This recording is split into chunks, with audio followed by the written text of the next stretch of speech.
У каждого по-настоящему культового сайфая есть свое лицо.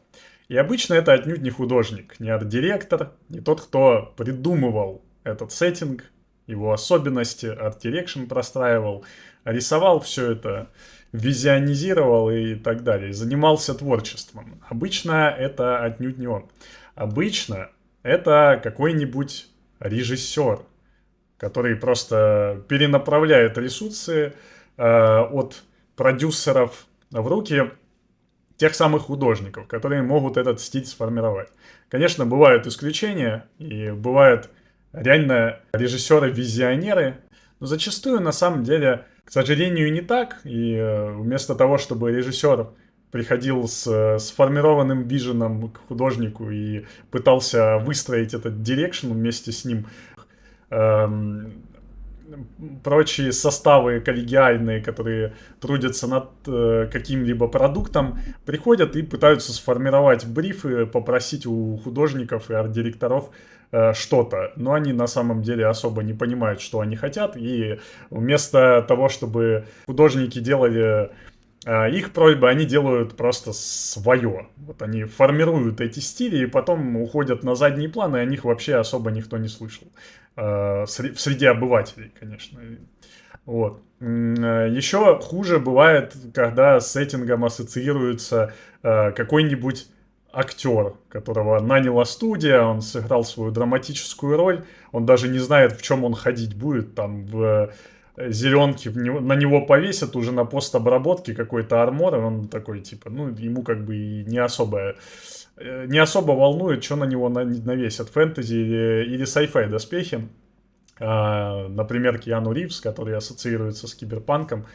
Очень талантливый актер, понятно, все, никаких претензий, но на самом деле для киберпанка он сделал намного меньше, чем мангака, который придумал «Призрак доспехи», который сделал Акеру и так далее. Или, например, арт-директор киберпанка 2077, да, из CD Projekt Red.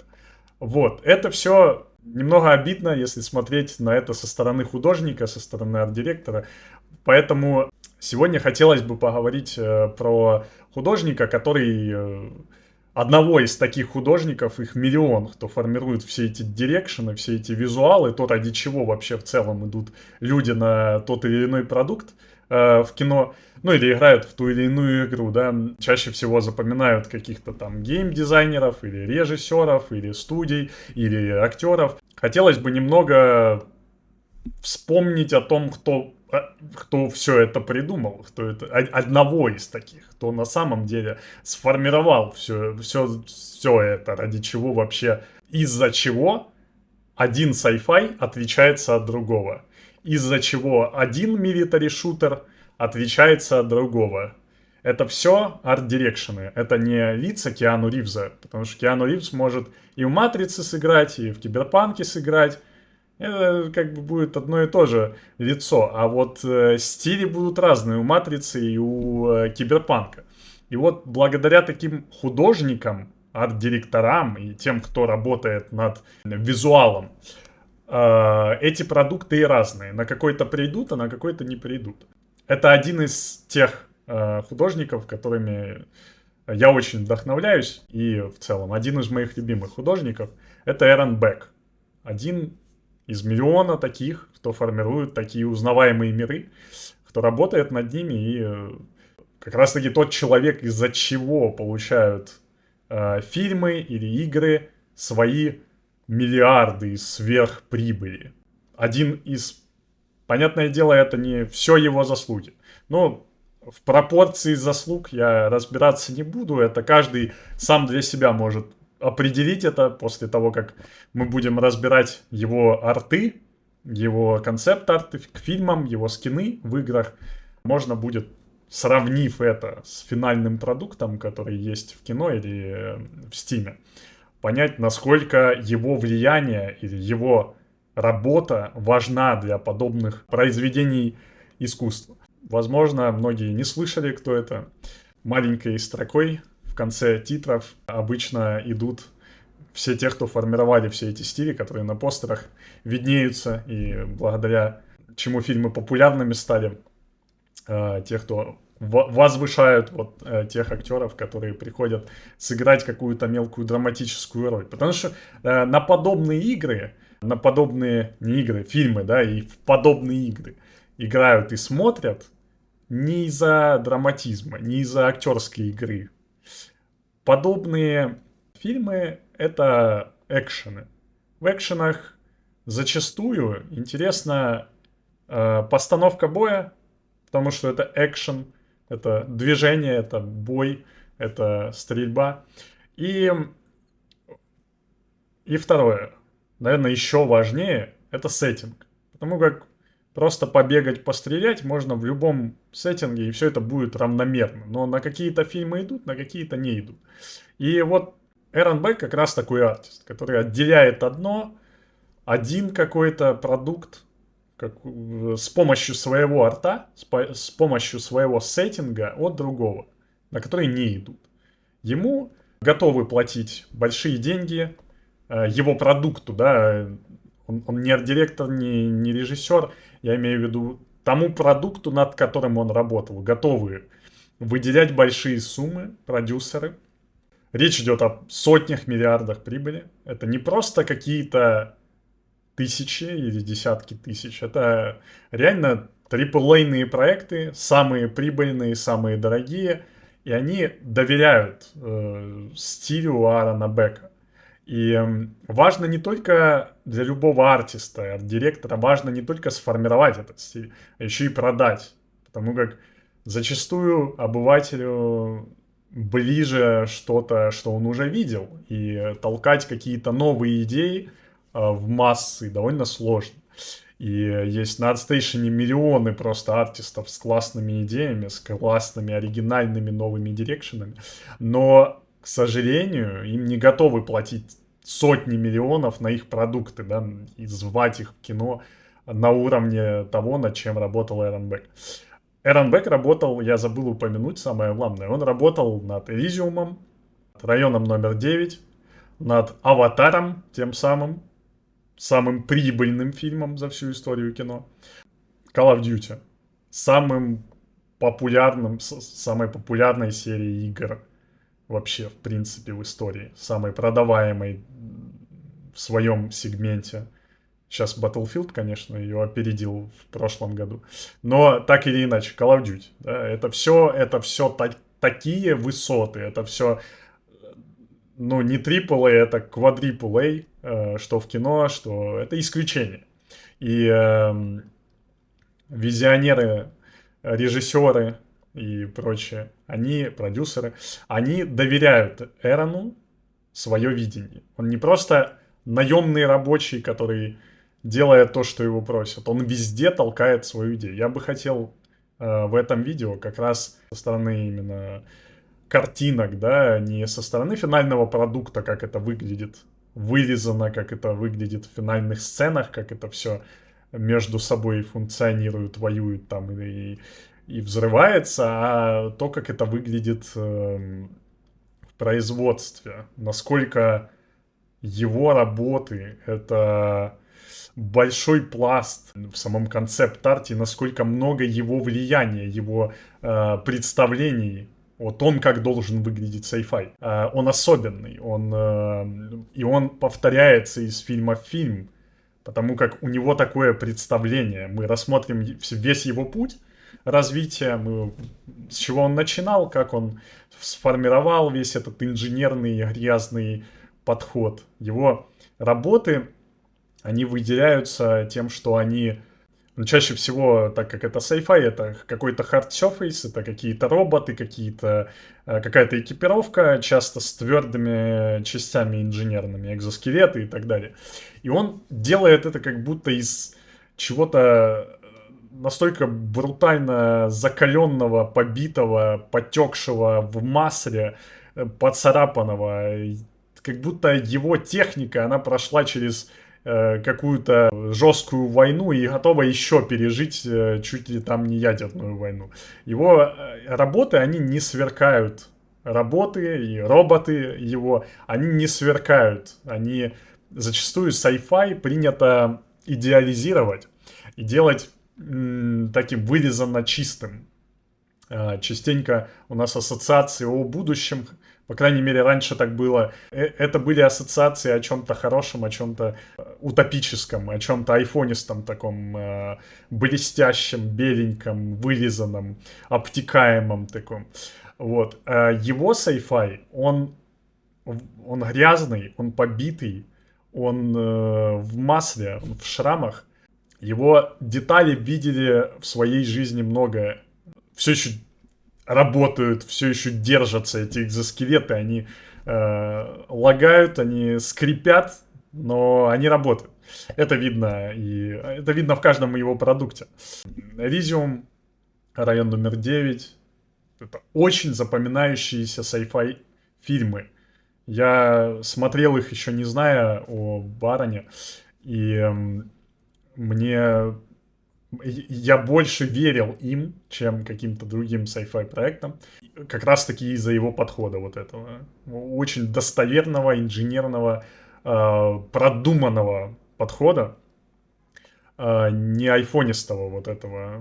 Может, это и будет, но через несколько сотен веков. А вот то, что будет чуть-чуть поближе, такой промежуток времени не о фьюче, да, и немного в киберпанк, вот это его sci-fi.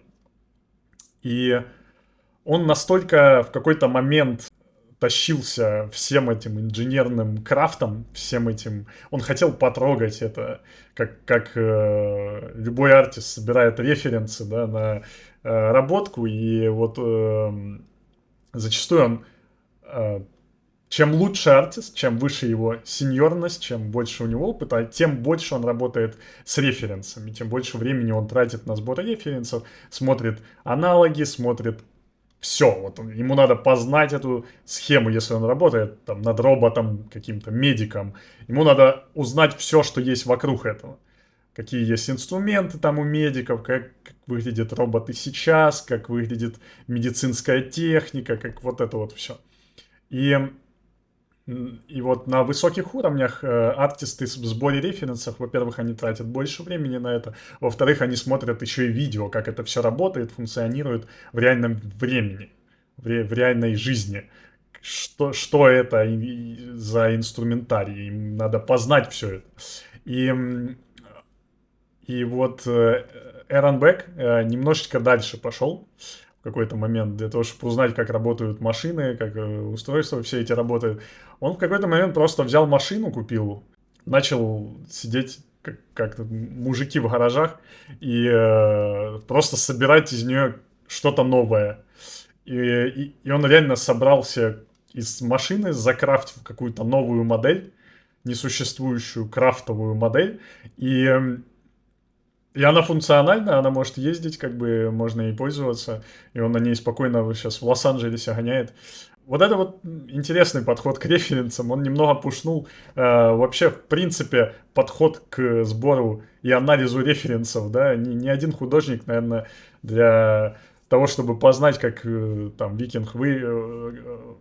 как викинг выглядит, он ради этого не шел в лес и грибы не хавал. А вот Эрон углубился. Зачастую как раз подобные истории они делают из обычных артистов, таких, кто работает над «Аватаром», да, самым прибыльным фильмом, и «Элизиумом», и это там районом номер 9. Для меня все эти прибыли, конечно, это не так важно, как его арт. Он один из моих любимых художников не из-за своих там успехов, а из-за того, какой арт-дирекшн он сформировал, как он его несет в массы там и так далее. Это не так важно, но на самом деле это имеет какое-то значение, когда артист может продавать то, что он сделал. Вот та его оригинальность, она не выходит за рамки вообще людских представлений, да, и он может на этом еще и заработать деньги, да. Даже не как деньги заработать, а вот просто в целом его идеи востребованы, да, это очень важно для любого артиста. И сегодня хотелось бы вот о нем, это такая вводная часть, довольно долгая, хотелось бы о нем подробнее поговорить, для того, чтобы понять, весь его путь, как он пришел к этому суперинженерному, суперреалистичному подходу, где не просто картиночек парочку выставил себе для референсов и все, а где ты углубился настолько, что собрал себе тачку. И где ты... Ну, вот этот подход хотелось бы изучить, понять его, проанализировать, насколько его влияние на современные игры, на современные фильмы вообще важно, насколько он влиятелен в индустрии сейчас, разобрать конкретные концепты в Call of Duty, концепты для фильмов Elysium района номер 9, и его мелкие проекты, как он развлекается для себя чисто, с тем же Примутом. Вот. Поэтому начнем, наверное, с самого начала, потому как детство — это детство, отрочество и образование, годы студенческие очень важны, конечно, для любого художника. Они формируют вкус, подход и так далее. Поэтому начнем с самого начала. Все началось в Веллингтоне, Новая Зеландия. Это место, где ты буквально можешь выйти за хлебом и попасть на съемки «Властелина колец». Очень артовый и природный, вдохновляющий край, где он, конечно же, с самого начала попробовал себя в анимации, в иллюстрации. Мы, к сожалению, не можем найти это, да, не сохранились его самые ранние работы, но он быстро понял, что рамки классической мультипликации — это слишком тесно, это зачастую так бывает у крутанов, у каких-то таких значимых людей в этой индустрии. Ему хотелось масштаба, как и всем им. И он начал притворять свою жизнь в одну гигантскую библиотеку образов. Он фотографировал, он снимал короткометражки, его интересовала милитарка, его интересовала биология, и он просто взял все свои интересы, закинул в громадный артовый блендер и смешал. Зачастую у крутых визионеров и артистов есть на самом деле много интересов, хобби и прочего.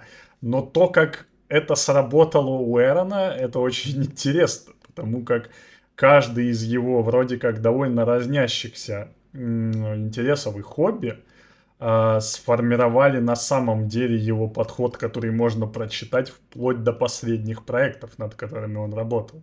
Он назвал это, он даже придумал название своему стилю cross-pollination. Оно переводится как перекрестное пыление, но я его понимаю так, что вот фото — это его интерес к фото. Он сформировал его подход в работе с фотографиями. Зачастую это фотобаш. Это было довольно ново в те времена, когда он начинал фотобашить. Его интерес к милитари сформировал его вот этот вот grounded инженерный милитарный стиль. И его биология, его интерес к биологии сформировал интересные шейпы, которые мы вот дальше будем рассматривать. Сейчас оно звучит немного дико, как можно биологию скрестить там с каким-то милитари, и что из этого получится. Вот мы дальше будем рассматривать его проекты, и реально оно все считывается. Вот эти вот инсектоидные какие-то шипы, какие-то... при этом все замилитарено, все как будто на поле боя. Все грязно, все реалистично. И вот в итоге вот это вот cross-pollination сформировал вот этот такой грязный индустриальный стиль. Такой выдержанный, сочащийся реальностью больше, чем надо иногда. Такой грязный. Фотобаш тоже во многом сформировал этот стиль, потому как без фотобаша, просто рисуя, оно бы так не работало. Оно бы не сформировалось до такой степени. Оно бы так не повлияло в кино, в целом на концепты в кино. Вот это вот подход, когда ты берешь какие-то идеи из самых неожиданных мест, миксуешь это с помощью баша, не просто с помощью рисования, где ты должен вырисовать какой-то определенный контент, а потом скрестить его будет совсем не то. Когда ты работаешь над готовыми идеями, получается, фотобаши обычно работают над готовыми идеями. И вот скрещивать их намного быстрее, интереснее, более экспериментально как-то. Ты не ожидаешь вообще, ты не знаешь, что ты увидишь в финале. Вот этот подход, это и есть такой, вот этот cross-pollination. Вот этот вот аароновский стиль. Если пробовать действовать в его направлении, у тебя и будет искать что-то оригинальное, что-то не связанное и скрещивать это с помощью фотобаши. Можно повторить реально его вот этот вот инженерно-грязный, оригинальный биологический подход. На самом деле, я пробовал, и это интересно, чисто для эксперимента, не как подход для всех твоих там работ, а просто поэкспериментировать. Это дает такой полет мысли интересный, артовый, может предложить тебе какие-то новые оригинальные идеи, которые ты не мог представить себе, да, ты не продумывал их.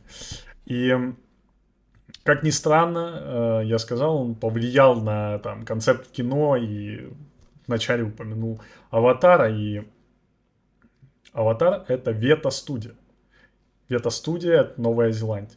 Конечно, в 2006 году, в начале, на заре карьеры, пока художники сидели на форумах всяких, вот, просили лайки, просили комментарии, фидбэки, Аарон просто с двух ног зашел в Вета Workshop. Вета Workshop — цитадель визуального кино. Они начинали с «Властелина колец», они продолжали «Кинг-Конгом», «Хроники Нарнии». Студия работала на пересечении концепт-арта и реального производства. Вот еще почему его стиль настолько реалистичен и настолько инженерен. Потому как надо было исполнить в реальной жизни на 3D принтерах или слепить это из какого-то окружающего тебя хлама, сделать из этого реальный концепт. В те времена, 2006 год, все это оружие, костюмы, протезы, все это делалось руками. Это не было просто точечками на актерах, которые прыгают смешно на зеленых фонах, и потом им все это 3D художники дорисовывают. Нет, тогда все было более реалистично. И понятное дело, что его концепты, они должны были функционировать в реальной жизни. Он представлял, как это будет не только сзади, спереди, а как это еще изгибаться будет, как это, если это экзоскелет, допустим, да, как это все работает. Для первого места работы это, конечно, опыт самый ценный, когда для многих художников просто довольно большая проблема представить, как их концепт выглядит не только спереди, а еще и сзади. А тут надо было представить, как это еще и слепить в реальной жизни, не из 3D-шечки.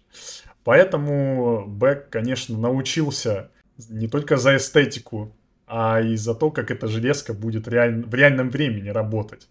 И в кадре, как она выглядит и двигается. Итак, Бек заскакивает в Вета Workshop.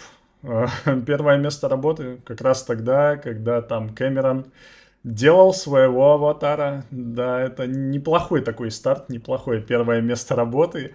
И надо было разработать целую планету всего лишь. И целый мир, целый сеттинг, самый амбициозный, самый дорогой проект, самый потом прибыльный проект. В то время еще он не знал, что это самый прибыльный проект. Неплохо для старта. Эрон занялся тем, что уже в то время умел лучше всего. Это строить технику и рисовать концепты для RDA. RDA. Это такая супер-мега-корпорация будущего, у которой денег и власти больше, чем у любого правительства на Земле, по сеттингу Аватара, конечно, если вы не помните. Они прилетели на Землю, на Пандору, потому что на Земле все плохо, ресурсы давным-давно кончились, экология в руинах. И на Пандоре они нашли супер дорогие штуки. Сначала это был камень, анаптаниум. Для энергии они его использовали, а потом нашли жижу из мозга китов, вот во второй части, которая буквально останавливает старение. И они благодаря этим продуктам, благодаря этому они неплохо так нафармили денег и стали еще более могущественными на Земле. Но формально совет директоров на Земле, на месте же командуют суровые военные мужики и менеджеры, которым на природу наплевать. Им главное прибыли и годовые отчеты. Понятное дело, на что тут референсы и о чем вообще идея этой фракции. Так вот, он отвечал не за прям все направление одной из главной фракции, второй главной фракции всего фильма, потому как все-таки первое место работы, да, он не настолько еще, так много ответственности давать ему еще не смогли. Он отвечал за какую-то часть артовую, у него не сильно много концептов по этому направлению. Если сравнивать, допустим, с Элизиумом, то, конечно, не так много влияния. Но все же что-то есть, и это неплохие концепты для первого места работы, так тем более. Но солдаты при этом довольно-таки grounded, довольно-таки близкие к тому, что можно встретить сейчас. И вот здесь уже на первом месте, на аватаре, уже формируется его представление о том, что sci-fi это не что-то настолько далекое, что все эти шипы, они теряют функцию в основном. В каких-то айфонистых sci-fi, чистых sci-fi. Здесь формируется его представление о том, что функция остается. На какую бы ты планету не улетел, на какую бы Пандору не улетел, сколько бы лет не прошло от нашего таймфрейма, все равно наколенник, он на коленях, он выделяется из штанины. Подсумки какие-то, кармашки, да, и прочее. Это подсумки, и туда можно что-то положить. Все это реалистично.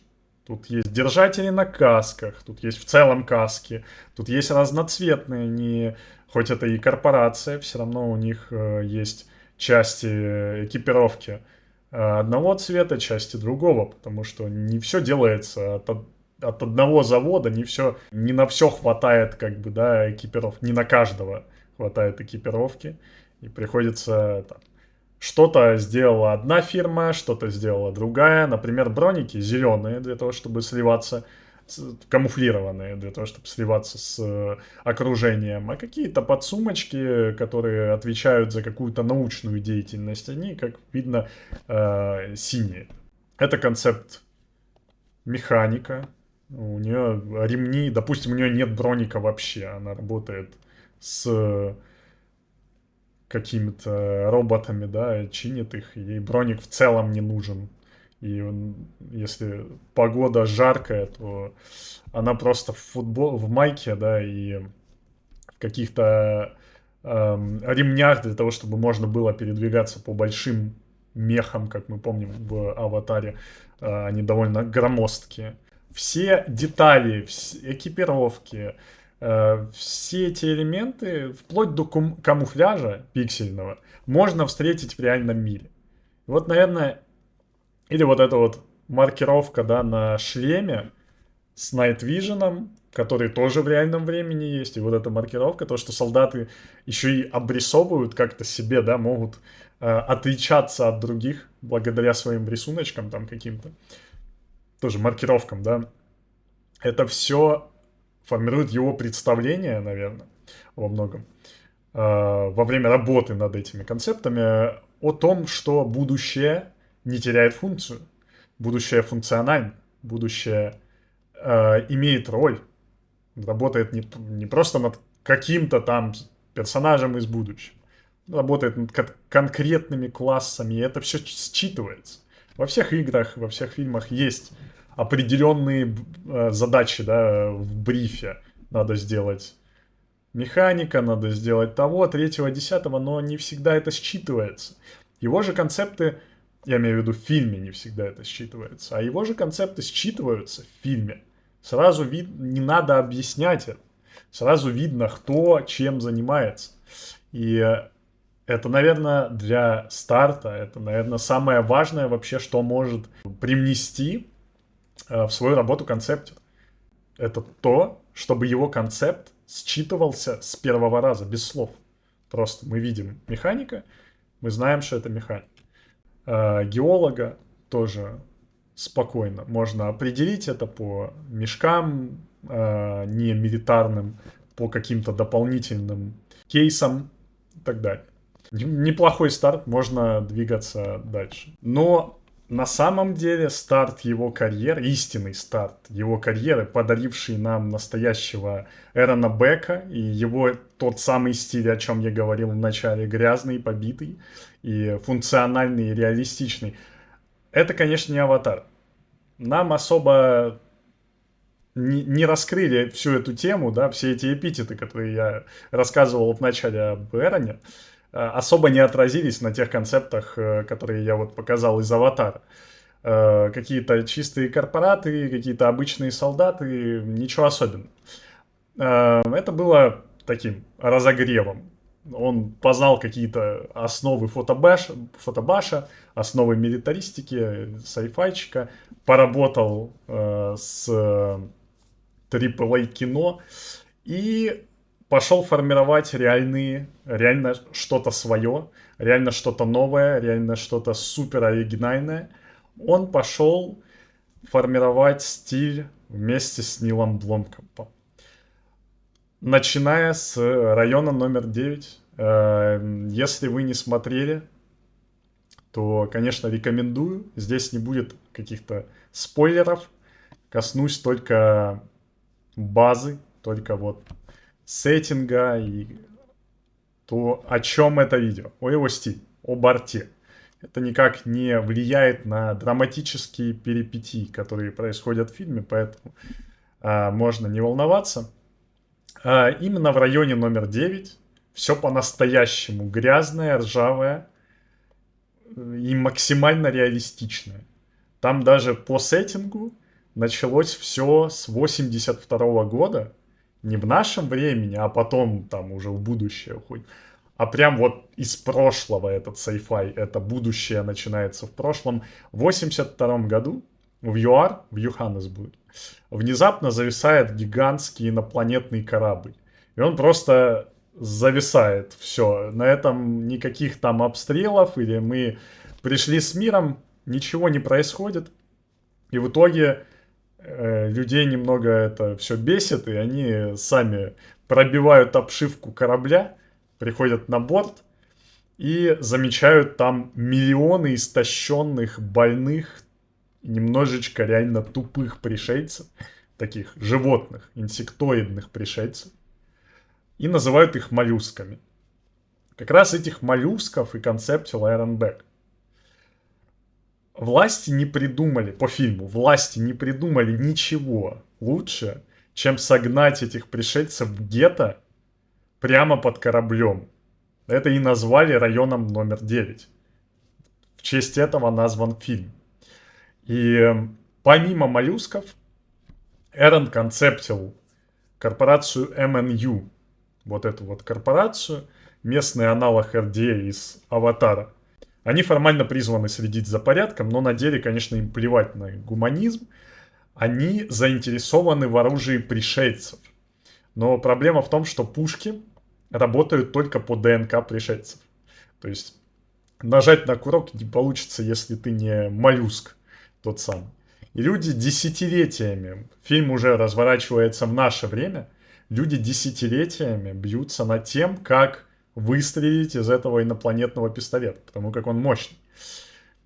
И вот эту фракцию концептил, в том числе эту фракцию концептил Эрон Бек, на контрасте с гетто. Это вырезанная, чистая фракция, которая не так близка по духу дирекшену Эрона Бека. Ему близко, намного ближе то, о чем этот артист, о чем этот арт-дирекшн его, это гетто. И тут он оторвался на славу и на самом деле сформировал, возможно, большую часть своего дирекшена именно на этом гетто, который вот тусуется под кораблем, не вылазит никуда, не адаптируется. Люди не настолько политкорректные, чтобы впускать себе в жизнь этих моллюсков или как-то с ними. Жизнь в гетто это реальный сок. Это настоящий социальный трэш. Пришельцы едят на помойках, они торгуют с мафией, они постоянно конфликтуют с местными жителями. Тут Эрон реально сделал свою работу отлично. Помимо арта, над которым он работал, опять же, используя все свои приемы грязи, фотобаш, реальных объектов, постоянно все инженерное, все реалистичное, все грязное, все побитое и практически уничтоженное, работающее на пластыре. Помимо этого, фильму вот этого реализма добавляет еще и стиль снятого на мобилку. Оно постоянно трясется, и реально половина фильма выглядит как репортаж новостей. Это создает ощущение, что все происходит на самом деле.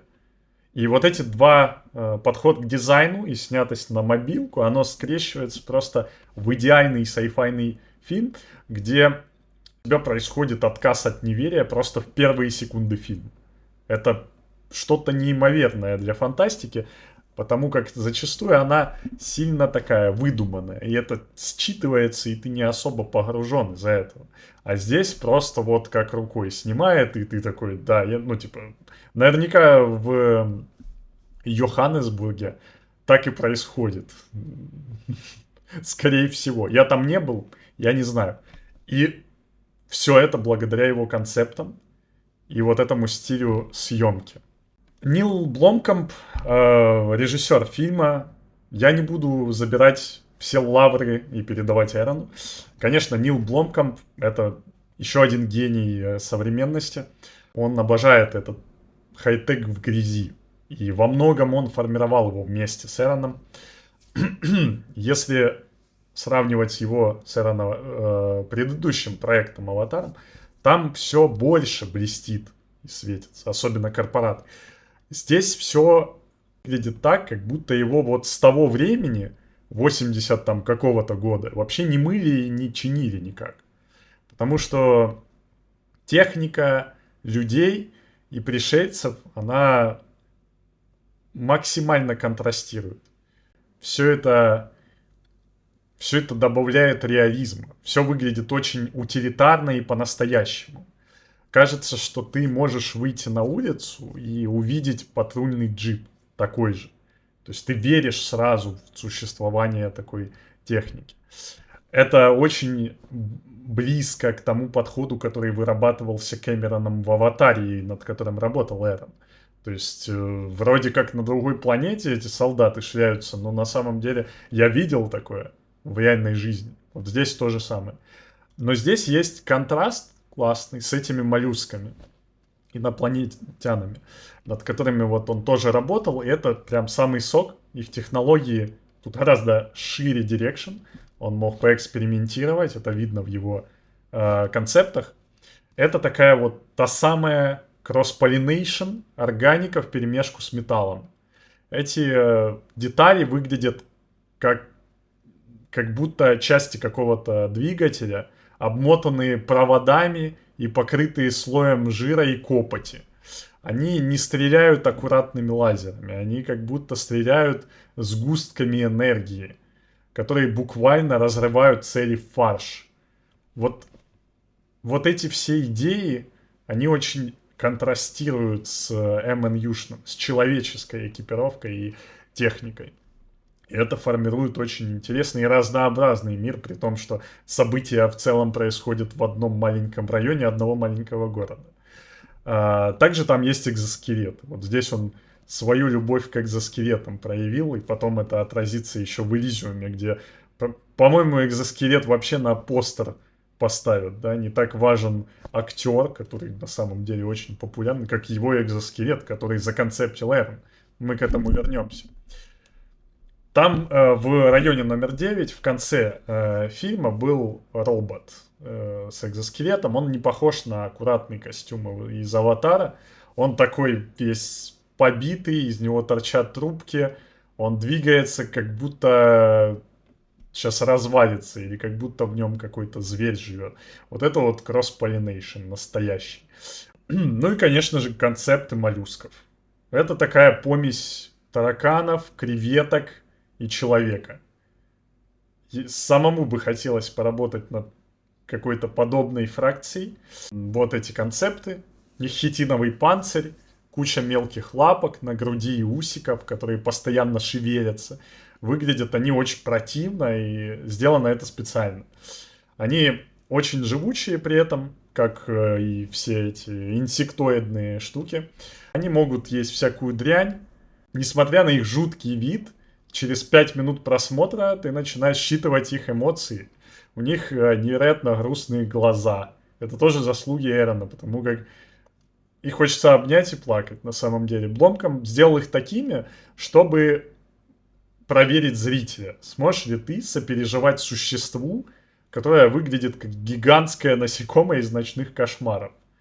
Очень интересная идея, и особенно в тех локациях, в которых снимали этот фильм, это, наверное, очень актуально для современного зрителя. И в целом мы не будем углубляться там в идеи, да, конкретно не концептуальные, а вот именно идеи фильма политические и так далее. Но я думаю, оно считывается и так с самого начала.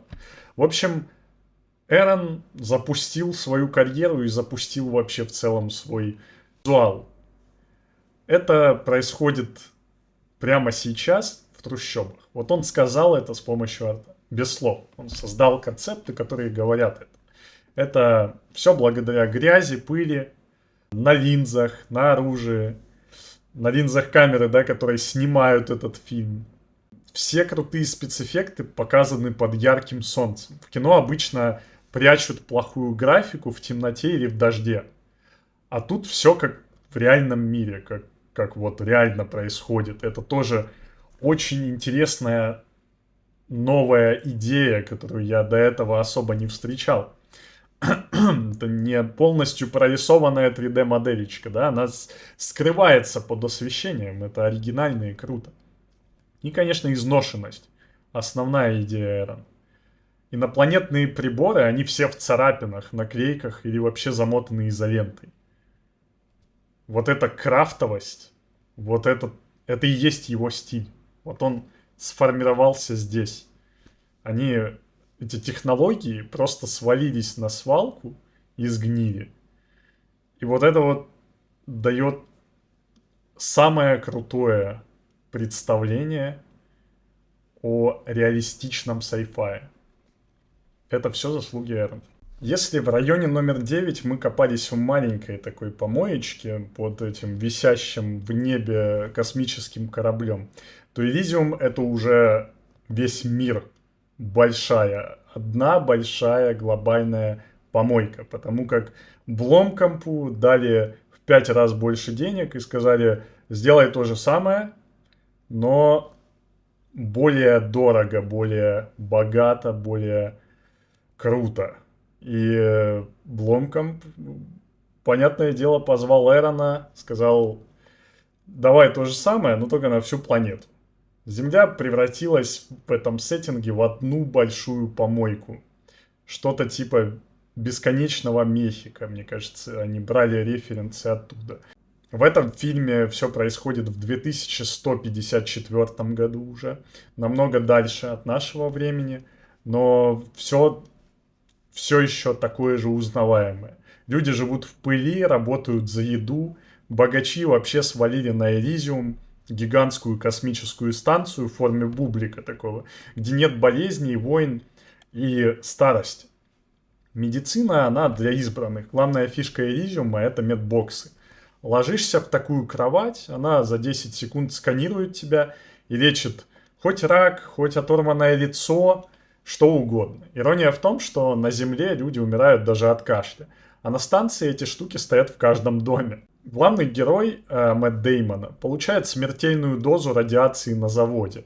У него есть 5 дней, чтобы взломать систему, добраться до Элизиума и залезть в этот чудо-солярий, чтобы не склеить ласт. Тут, как и в районе номер 9, основная идея арта И Art Direction — это грязь против люкса.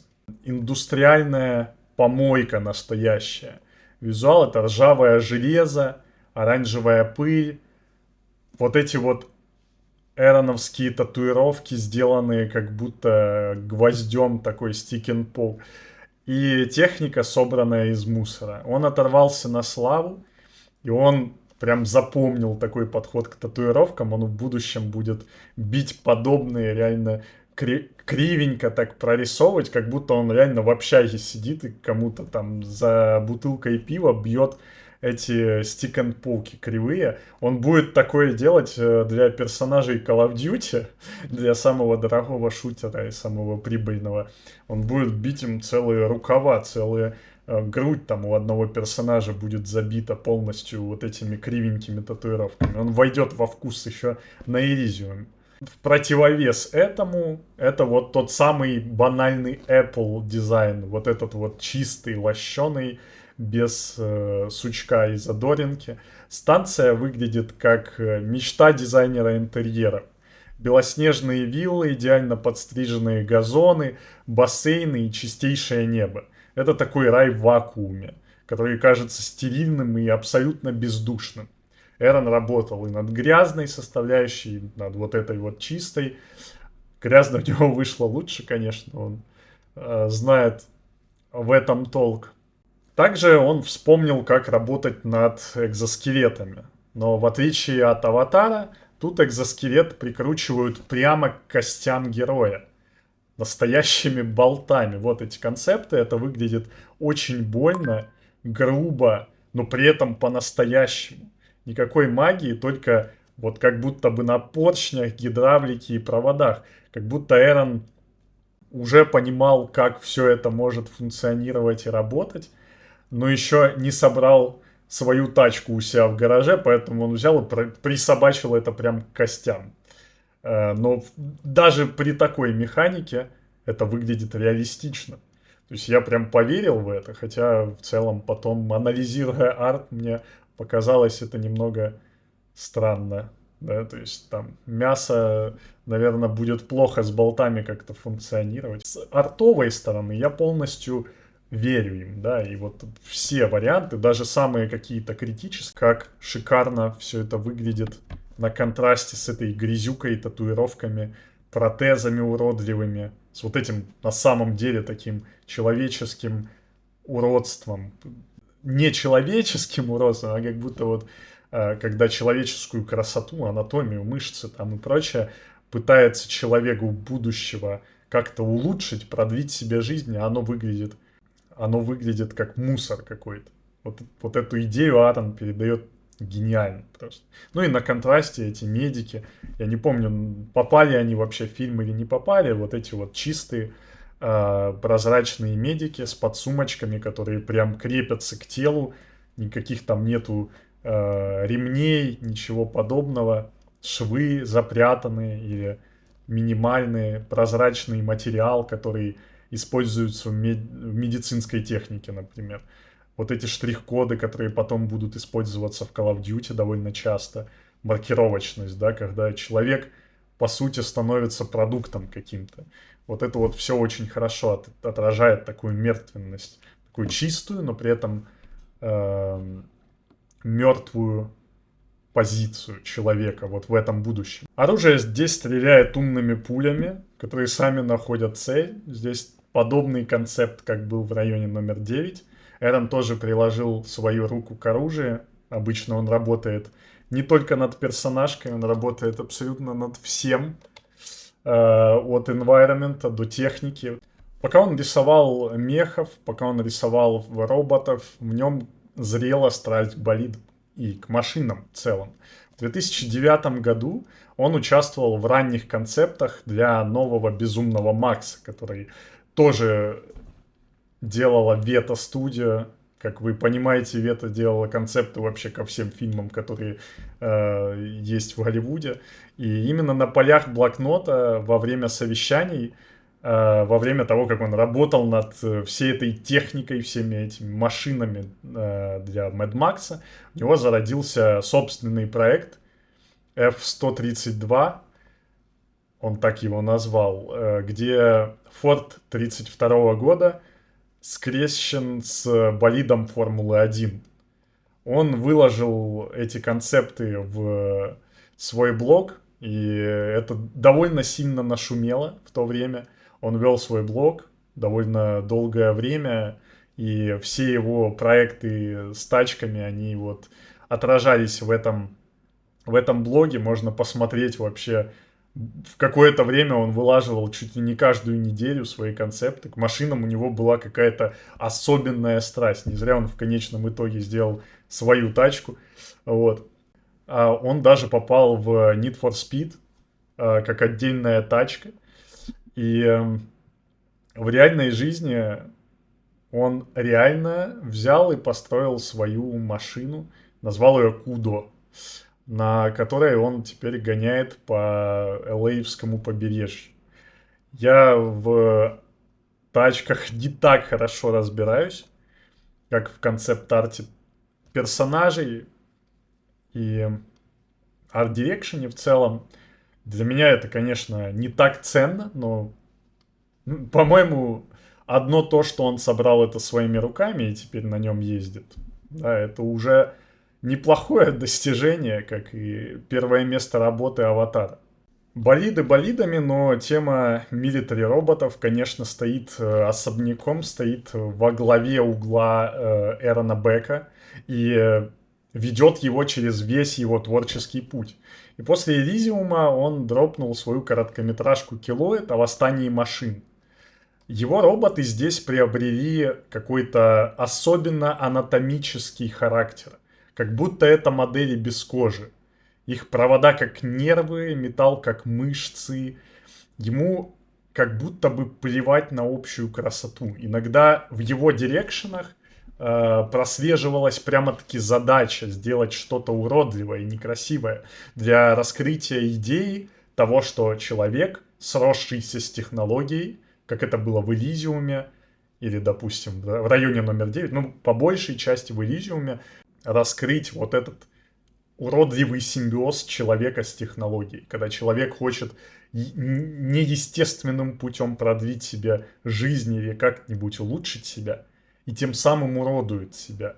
Все эти идеи еще изначально, наверное, в самых первых своих проявлениях до всяких киберпанков были в фильме японском Тецо «Железный человек». Там, где буквально очень некрасиво, уродливо встраивались куски какой-то механики, какой-то просто грязи, какой-то нечеловеческой, механизированной грязи в человека. И это было страшно, это было уродливо, это фильм ужасов, и это вот представление такое о том страшном будущем, которое нас ждет, которое вот, как обычно, японцы раскрывают первыми, и потом они хорошо работали над киберпанком там и над прочими аугментациями, да, вот эти вот все идеи, они зачастую проявляли вот этот анатомичный характер и уродливость. Это, кстати, во многом причина, почему большинству художников, особенно начинающим, Эрон не сильно понятен как артист, потому что им это не нравится. Эстетически это отвратительно. Зачастую. И не все арты должны быть, да, эстетическими. Иногда для того, чтобы открыть определенную идею, раскрыть ее, арт-дирекшн должен следовать помойке какой-то, уродливости и прочему. И Эрон во многом на самом деле об этом. Он мне нравится как раз-таки вот таким подходом. Так вот, в его личных работах, независимых, он пытался проработать подобные начинания из других проектов. И вот эта короткометражка «Килоид» или «War Machine» это не короткометражка, а просто его концепты по War Machine. Ну, тут, здесь дирекшн приблизительно один и тот же. Можно их рассматривать в одном направлении. Это либо инсектоидные референсы, либо анатомические референсы. Там, где машина иногда приобретает какие-то природные шейпы. Тут кросс-поллинейшн, его подход, расцветает. Вот тут его ни Нил Бломкамп не сдерживает, ни Кэмерон. никто из этих больших личностей, да, и он может поразвлекаться и показать то, что он видит, как он чувствует свое вот это вот cross-pollination. И зачастую это еще более уродливо, это еще более неестественно и как-то отвратительно, наверное, даже. Его рендеры грязные, он миксует, опять же, фотобаш с хэндпейнтом, и получается нечто абсолютно такое неприятное, абсолютно что-то иногда неудовлетворительное со стороны даже сообщества или такого подхода к мехам и к роботам. То, что установлено какими-то, опять же, японцами, да, в Гандамах, там, в Ghost in the Shell, в трансформерах, я не знаю, вот он нарушает эти законы, он делает каких-то реально асимметричных полуживых, в том плане, что они как животные, да, робот. Тому, как неестественно выглядит механика. То есть приобретая какие-то природные черты, асимметрию, анатомические принципы, скелетные принципы, весь этот механизм, все это оружие, вся эта техника, все это твердое, изобретенное людьми, становится чем-то, что вызывает определенное отвращение. Все эти защитки из танков, которые он использует, Armored, все эти пули, дула, оружие, он использует как фотобаш референсы, понятное дело, военную технику. И все это убийственно, все это неестественно. И в этом считывается реально намного сильнее вот та идея, которая на самом деле присутствует в каком-то роде в Элизиуме, в районе номер 9. Нечто неживое, нечто механическое, бездушное имитирует животный шейп. Но выстраивает это с помощью чего-то убийственного, с помощью кусков техники военной, кусков оружия и того, что создано для убийства, для разрушения, а не созерцания, в отличие от природы. В этом идея его короткометражки и идея его в целом тех роботов, которые он делает для себя. Эрон Бек решает уйти из вета и становится независимым художником, который, как ни странно, сразу же на расхват после «Аватара», после «Бломкампа». И понятное дело, что он идет на какие-то казино или на какие-то слоты, он идет на Call of Duty. Притом не просто художником, а старшим художником, который будет формировать весь Art Direction. Он идет делать новую часть Call of Duty Infinity Warfare. Infinity Warfare — это самая недооцененная часть Call of Duty. На релизе ее очень захейтили за космос и прыжки, но если присмотреться в ее дизайн, это просто шикарный арт-дирекшн. Это эстетика болтов и гаек, в которую ты веришь, и ни один проект не мог достичь хоть приблизительно такой же достоверности арт-дирекшена и конкретных персонажей, которых достиг Аарон Бек в этой серии. Сеттинг там такой: Земля опять истощена. Понятное дело, почему они его пригласили. Во всех проектах Эрона Земля была истощена. Человечество ушло добывать ресурсы на другие планеты. Но колонисты на Марсе организовались в СДФИ. Это такие радикальные фанатики-спартанцы под лозунгом «Смерть — это не поражение». В начале игры марсиане вероломно нападают на флот Земли. Прямо во время парада. Почти все уничтожено, кроме одного авианосца «Возмездие». Ты играешь за Ника Рейса, который внезапно становится капитаном этого корыта и должен в стиле «Звездного пути» летать по системе и давать сдачи. Аарон Бек сформировал просто гигантский пласт направления в целом в sci-fi. Я не побоюсь этого слова, потому как его дирекшн, он стоит настолько далеко от классических представлений о sci-fi, о том, как этот стиль должен выглядеть. Он сформировал вот, возможно, это очень близко вот к NASA-панку, но NASA-панк назвали, когда вышел Starfield, а во время выхода Call of Duty, еще и ее провал, оказали плохое влияние на этот стиль в целом. Это для обывателя. Для художников, для арт-директоров это реально насапан, каким он должен быть. И его сформировал Эрон Бек. Его концепты на самом деле сформировали вот этот вот уже не такой грязный, как в Elysium, дизайн. Это не просто что-то, что сейчас развалится. Это sci-fi с максимально точной и реалистичной милитаристической направленностью. Его роботы не просто обвешаны функциональным стафом, они не просто имеют миллион деталей, которые сейчас в целом сложно распознать, для чего какая деталь лепится на солдата или медика и так далее. Из-за того, как быстро прогрессирует человечество и изобретает все новые и новые экипировку. В его солдатах эта экипировка апгрейднута до будущего. И мы можем понять, что это, потому что у нас есть аналоги в нашем времени. Полностью мы не распознаем это. Для нас это просто выглядит как что-то нереально реалистичное. Это что-то, что 100% будет в будущем. Потому что оно уже есть. Как вот эти вот шины, да, кабели. Они уже есть в наших компьютерах. Они уже что-то делают.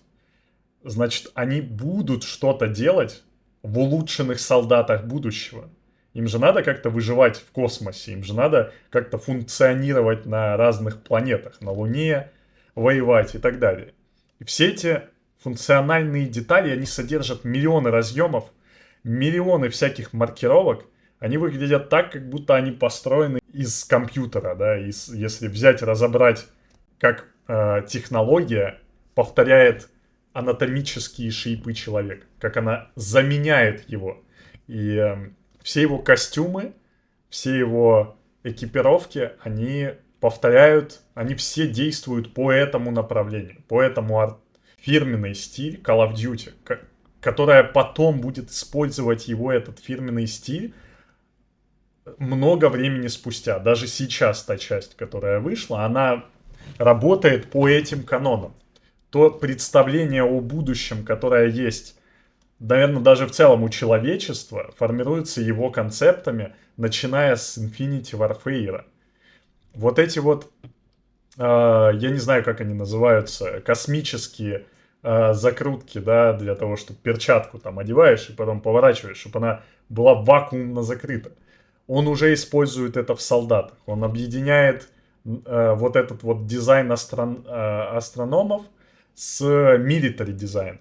Из military у него мали-системы, у него velcro, у него прочные материалы, прорезиненность, у него разъемы какие-то. А из космонавтов у него именно вот эти вот уплотненные большие скафандры, в том числе, на многих концептах присутствуют. У всего этого есть функция. Всему этому я верю. Это выглядит не эстетично. Но и компьютер, если его разобрать, выглядит неэстетично. Ну и провода, которые в него идут, тоже выглядят неэстетично. И вот в этом весь Эрон и разработчики Call of Duty, они увидели это, они подчеркнули это. Они немного развернули его направление. Теперь это не просто грязь, но это максимально функциональные штуки. Это то, как бронежилеты, бронепластины могут выглядеть в будущем. И, скорее всего, все эти современные разработки будут использовать как референс подобные штуки. Отдельного внимания заслуживают роботы в Infinity Warfare. Роботы — это просто... Он доходит до какого-то... Как вот если War Machine, вот если его проекты, которые никем не исправлялись, да, у него не было дирекшена чьего-то, он не хотел это продать, он делал это для себя, это было грязно, это было непродаваемо, это было асимметрично, это было неэстетично в максимальном своем проявлении, то роботы в Infinity Warfare выглядят гораздо более эстетично. Они не теряют своего реализма, они не лощеные, они тоже поцарапанные, они побитые, у них постоянно какие-то повторения элементов встречаются или какая-то неуместная асимметрия, как вот здесь на ноге мали там, плитоноска или мали какой-то элемент, да, вырезанный явно из бронежилета. Здесь эта асимметрия, она добавляет реализма. Она выглядит так, как будто это в реальном мире происходит. Что-то, может, сломалось там, допустим. И взяли этот элемент, поршень, да, вот у него из шеи. Взяли и заменили. Некоторые большие мехи очень сильно напоминают War Machine, его личные проекты. Но все это выглядит гораздо дороже, гораздо продажнее. Оно и мне продается намного лучше. Мне оно нравится в целом лучше, да, потому что оно прошло какой-то продакшн. Оно выглядит из-за этого более даже реалистично, потому что War Machine роботы были во многом исполнены как скетч такой. Они были довольно грязные, и сложно было представить их в реальной жизни. Здесь же все роботы, каждый поршень, он реалистичен. И то, как он работает с тканью, допустим, когда он покрывает куски роботов дополнительной тканью, это выглядит просто нереально. Это настолько свежо, это настолько интересно, даже до сих пор. А Infinity Warfare вышла очень давно.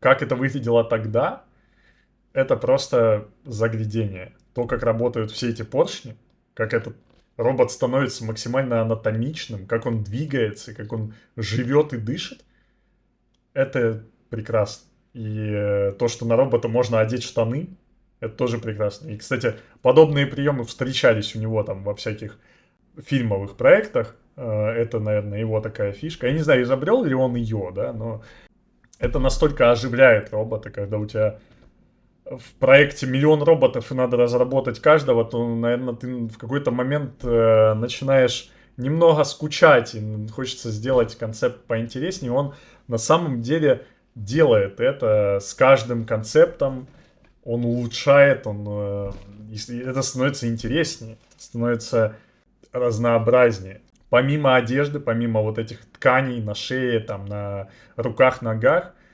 иногда встречается дополнительный армор. Я сказал, что реализма добавляет замененные части, если что-то сломалось. Но также реализма добавляет уплотнений для защиты. Например, когда ничего не сломалось, но просто вот были свободные арморы, и на робота взяли эти части по принципу армирования танков и заменили, допустим. Не заменили, а наслоили один на второй. Это выглядит шикарно. Это настолько реалистично. Роботы становятся асимметричными. Асимметрия — это всегда природа. Это всегда природно. Это всегда очень добавляет реализма. Он использует паттерны. Он использует разноцветные детали. Очень много материалов разных. Все работы просто максимально передеталенные. На высочайшем уровне рендера сделаны. Он начинает подрубать 3D-шку в исполнении. Очень много деталей сделаны в 3D. Иногда полностью робот сделан в 3D.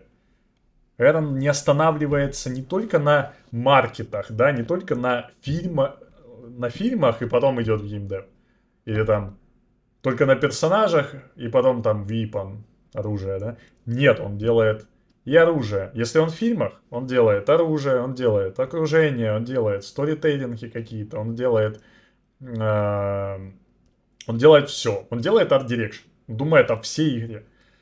Даже когда он приходит в свою первую игру, там, где деталей гораздо больше, там, где пайплайны гораздо сложнее, в Infinity Warfare с такой ответственностью, с такими деньгами возложенными, с такой громкой серией. И он формирует он начинает работать в 3D, он моделит этих персонажей, он фотобашит, он рисует, и он формирует, что самое главное, он формирует стиль на будущие годы.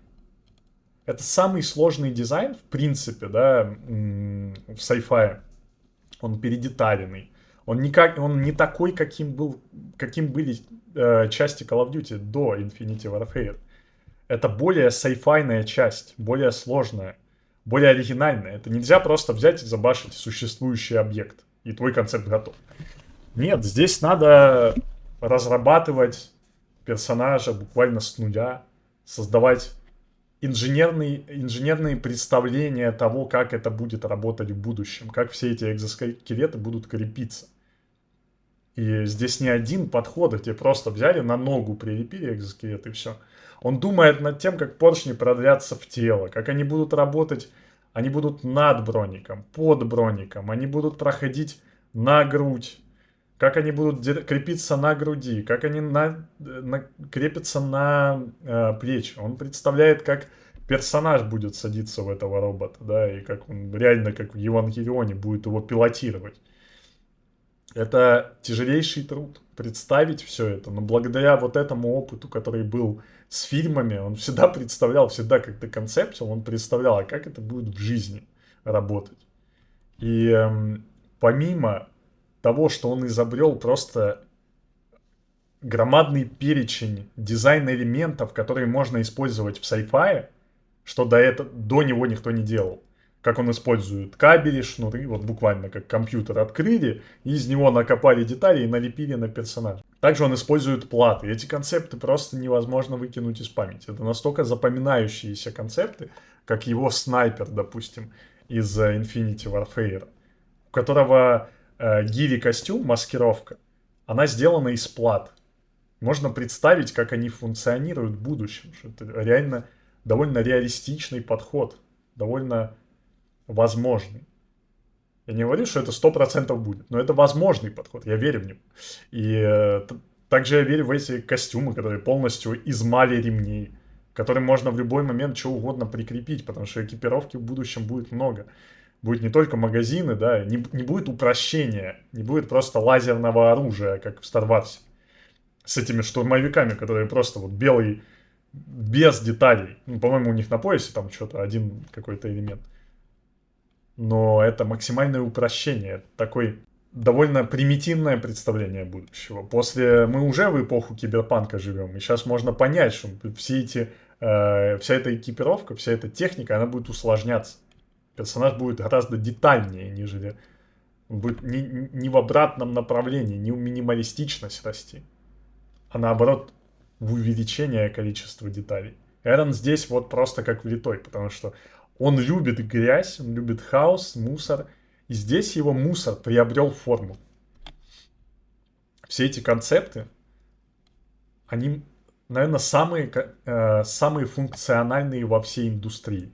В этом его нереальные достижения. К сожалению, Infinity Ward провалилась как игра, и его новоизобретенный стиль, буквально сеттинг новоизобретенный, был практически не замечен. Это очень жалко, но наследие его, оно продолжило свою жизнь в скинах. В скинах скины сложно не заметить. Они постоянно фигурируют у тебя в начальном меню, и они приносят просто миллиарды студий, что говорит о том, что они пользуются спросом, и потребитель их любит. Игроки покупают скины, они хотят выделяться. Они хотят бегать в разных шкурках и выглядеть не так, как их сокомандники. Все это наследие, которое Эрон изобрел в Infinity Ward, который был сложнейший дирекшн, оно немного упростилось и пошло в скины. Но все его зачатки, все его идеи, они проявляются более тонко, то есть менее заметно, но они проявляются. И это мастерский подход к скинам. Он сформировал, вроде, казалось бы, человек работал над кино, а потом работал над формированием арт-дирекшена Call of Duty, да, целого нового направления сеттинга сейфайного. А потом он такой думает, о чем бы мне не сформировать в целом пример поддержки игр. То, благодаря чему все эти игры, типа Battlefield, Call of Duty, Rainbow Six, military шутеры, благодаря чему они вообще существуют. Они существуют благодаря Battle Pass'ам, поддержке, скинам, по большей части скинам на именно персонажа. И Эрон Бек входит опять с двух ног и в эту индустрию, и показывает вообще в целом, как надо делать поддержку для игр. Это скины Call of Duty, которые еще не коснулись дна которые еще не делались в коллаборации с Ники Минаж, со Снуп Доггами, клоуны всякие и прочее аниме. Те скины, которые были актуальны потребителю. Он не чувствовал преломления сеттинга. Он чувствовал, что он может находиться на поле боя в подобном скине, и это не ломало бы сеттинг игры в онлайне, да, когда все бегают на одном поле боя. Это не должно напоминать Fortnite. И никто не жаловался, когда Aaron Beck делал свои первые скины, они выглядели внутри сеттинга. Они не преломляли его, они его продолжали, развивали. Он буквально формировал лучшие годы Call of Duty. И все это благодаря вот этому подходу с использованием реалистичных шейпов, пониманию того, как работает инженерия, тому, как работает милитари, постоянные мали-ремни, постоянное велкро, какие-то современные разработки в милитарке, все идет в переработку.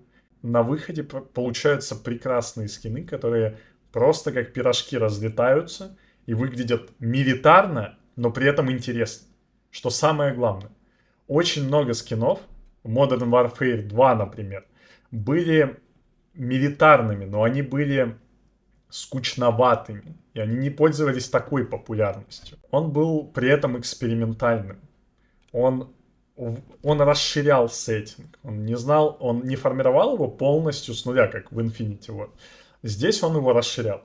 И он иногда, можно заметить, в подобных скинах, что он иногда переходит какие-то рамки, но это все равно не было клоунадой. Это было уважительно, это было осознанно, и оно всегда немного даунгрейдалось в сторону милитаризма. Это все равно были бронежилеты с защелками, с велкро, с защитками. У них была функция, они ее не теряли. Даже если это персонаж, у которого видны вены механизированные, да, как он любит, как в Элизиуме было, с прозрачной кожей, у него все равно будет броник, который крепится на ремнях, который держится, как в реальном мире. Он повторяет шипы, он защищает сердце, как в жизни, да, он защищает паховую область, как напашники в жизни. У нее есть часы, у нее есть перчатки. Все это милитаристично. Ему не особо интересна презентация. Иногда его анатомия плывет, иногда он так не запаривается над презентацией, над вот этим вау-эффектом. Он концептер, не стыдится этого, типа. То, что его концепт может выглядеть непрезентабельно. Это не промо-арт. Здесь это технический концепт. Он не будет идти на обложке, он никуда не будет идти, он содержит идею. И эти идеи, они сразу считываются. Он иногда делает выноску своей идеи. Он показывает, это персонаж о маске.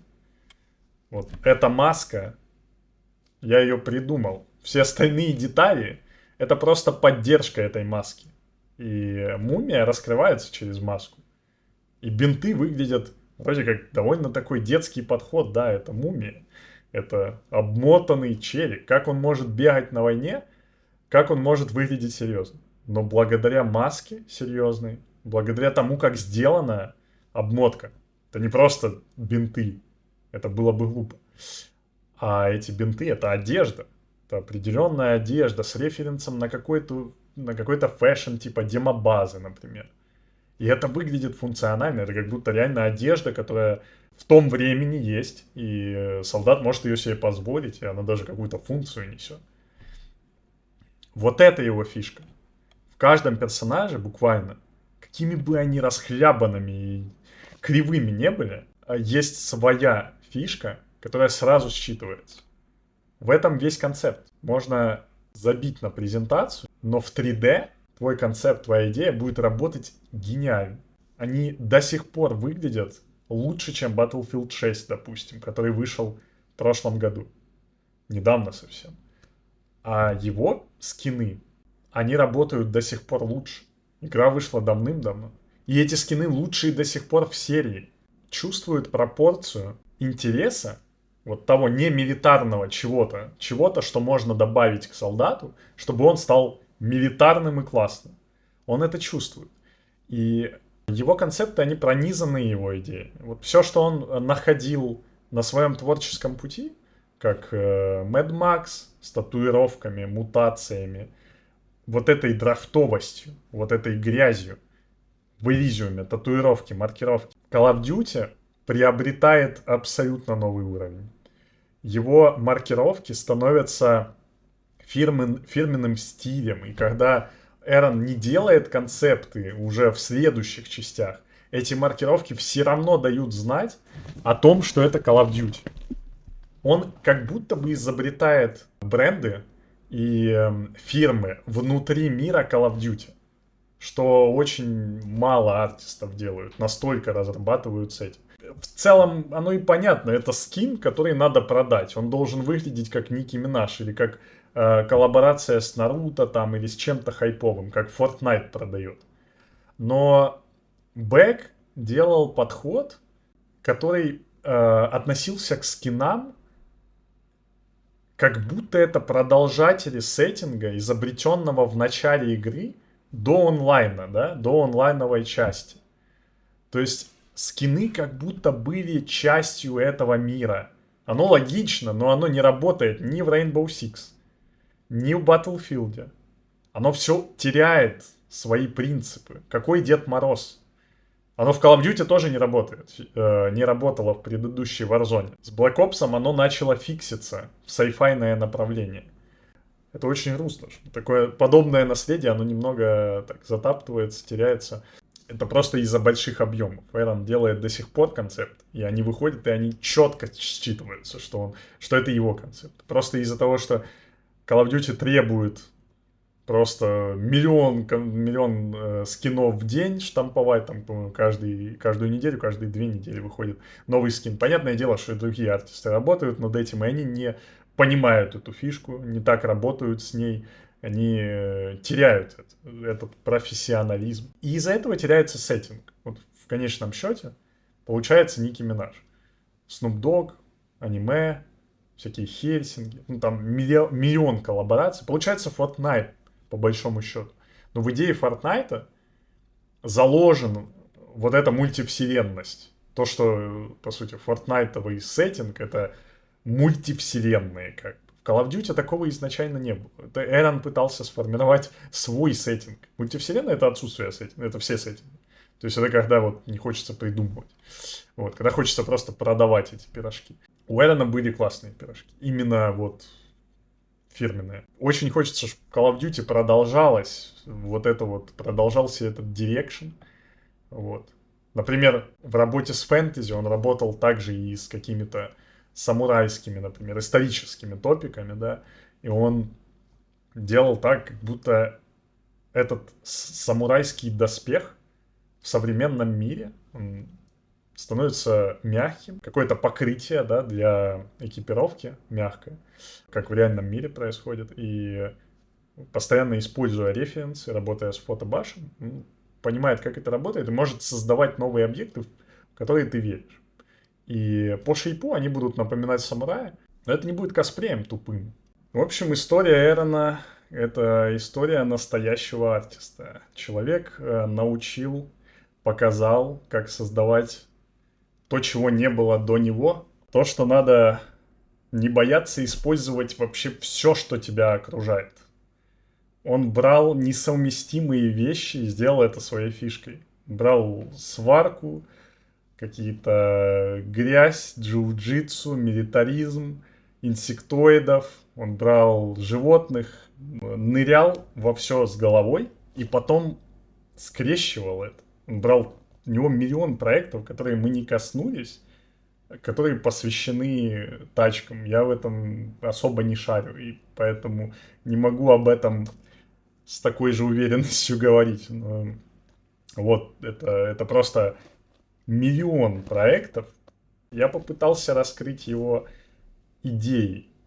Вот это человек, который по праву может называться креатором и создателем, художником настоящим. Он скрестил все, и на его опыте можно учиться новым артистам. Не бояться скрещивать вообще все, что угодно. Все, что ты видишь. Не бояться использовать фотобаш, например.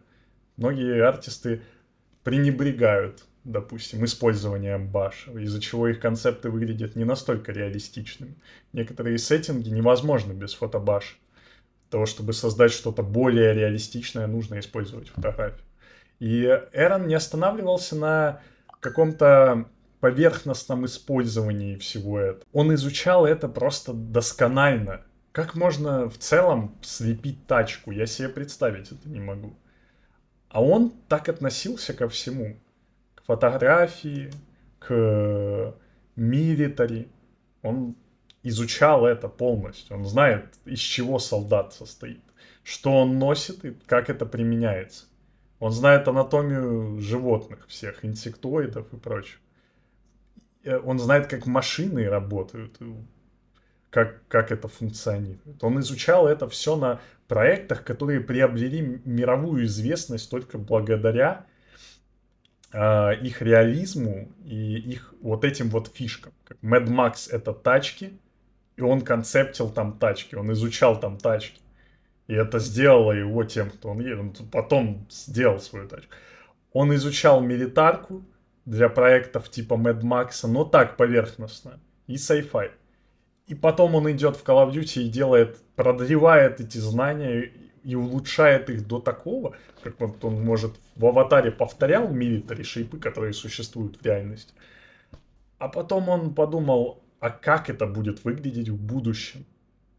И создал это в Infinity Warfare.